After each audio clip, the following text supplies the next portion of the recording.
Hallelujah! How's it going, guys? My name is Blessious, and ever since I started wanting to create content on the interwebs, I always had people I looked up to, and I always wished that they had some kind of videos about how they started their creation of videos, their mindset creating videos, how they edit, what they do to capture, what they do to publish, and all that stuff. But really, no one shares their secrets. Well, there's not really any secrets, but I can tell you how I started and how I make content. And that's why I'm starting this series with Content Creation 101. And this episode is actually brought to you by Elgato Gaming, which is probably the most seamless integration ever, because when I started making content in 2012, I was working at a radio station, and my best friend and I, Max, made this YouTube channel called The Backroom Gaming Couch, where it was just us playing video games, and it didn't go far, but I bought an Elgato Gaming card back then, a capture card, and that thing lasted me all the way up until I upgraded at the start of the year with a HD 60 Pro capture card that's easy to slide into a computer. So huge shout out to you, Elgato Gaming, for making this series a possibility, and hopefully you guys can take something away from this if you want to create content. So if you want to start out on making YouTube videos or streaming, I highly recommend you use your built-in systems first. Now, when you get a little bit deeper in and want to be able to have, like, say, higher customization options with your recording, make it have a higher bit rate and better quality, or if you want to add higher quality commentary by using a non-USB microphone, I would highly recommend that. This is the microphone I use. It is a RE320 Electro Voice microphone. It's what radio stations use, and I have this going into a compressor that adds a little bit of bass to the voice, just kind of cleans up the voice, and it goes into a Scarlett 2i2 audio interface. And what that does is converts this into digital right into my computer, where my Elgato software that I have up right now actually records it on top of the game. So this program right here is actually the software that comes with Elgato Gaming capture cards. And as you can see right there, you can see the HD 60 Pro, it detects that. And if you plug in a USB version like the HD 60 or the HD 60S, it would automatically detect that and tell you how many frames it can pull in. As you can see, it shows 1080p 60 frames per second. You can go in and fine-tune anything. I highly recommend that you have live commentary audio exporting to several different tracks. I mean, if you want some simplistic editing, I would uncheck it. That way it's all built into one thing. But if you want to go an extra step with your editing, I would highly have this separate. You will have to kind of sync it up inside your editor. But if you want to be able to detach audio, I highly recommend that if you want to go in and add some extra flair with your editing.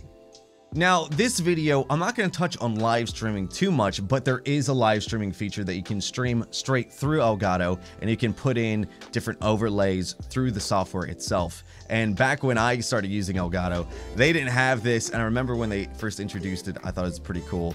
But you can also use other things like XSplit, OBS, and Game Show seamlessly without really much effort at all. But again, if you want super easy, you can do it straight through the game capture software.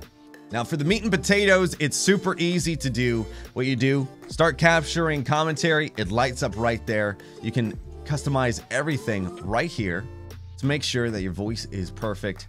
And they can go the extra step and use Elgato sound capture. If you're playing with friends in Discord, that's super easy to use right there. But for right now, we're just going for commentary and recording footage. And to do that, boom, you hit record and you're good to go. As you can see, we have the Monster Hunter World beta going, and we can go in and capture all the footage.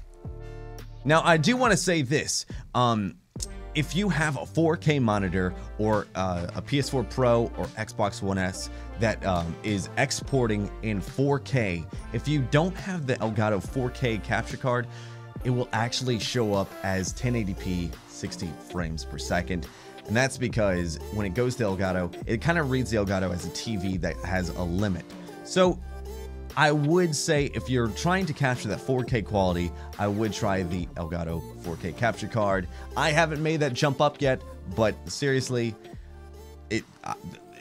Elgato, I want one. Alright, so we recorded about a minute worth of gameplay. We'll hit to stop recording, and then it's time to find the stuff. So to find it, you hit edit, and boom. I didn't name it anything too fancy. It's right here, the only thing that I captured. Now you can easily share it straight to YouTube, Facebook, Twitter, etc. all from right here, or you could actually get a file right here. You just download the ProRes, and you can see, whoop, there's a bunch of files right in here, and there it is.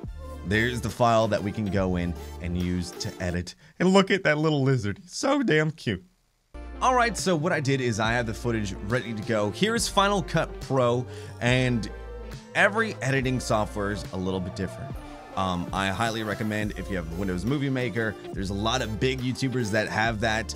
If you're on Windows, if you're on Mac, iMovie is a free and easy editing software, and Final Cut Pro is just a big boy version of that, so you don't have to spend the big bucks on this. I have Final Cut Pro because I bought this back when I was doing digital content creation for radio stations. I know, radio stations making videos, what is it, the future? Guess I was an overachiever. Alright, on this random thumb drive we have a picture of my dog Han, picture of my dog Leia, and over here we have the live commentary and also game capture. And what I'll do, easily just drag and drop into this. Final Cut says, hey, what are you trying to use this as? And I'm gonna use this 1080p 60 frames per second, baby. And then all you gotta do is just take a second to quick sync it up. It won't be perfect. I didn't really talk in this one because it's just an example. I'll go into a more detailed how I edit in a different video. I just want to show you how I record. But as you can see here, having the ability to have gameplay with game audio built into a track and then have an audio track with your commentary makes editing so much easy, because if there's any point where you're like, hey, I want to cut this to this part out, you can easily go whoop and say goodbye to it.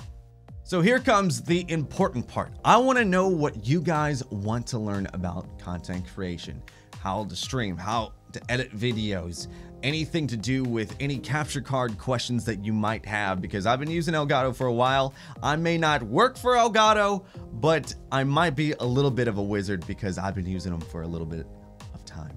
Please let me know what you think. Also, what do you think about the series? If you have any questions at all, every video I want to have a Q&A.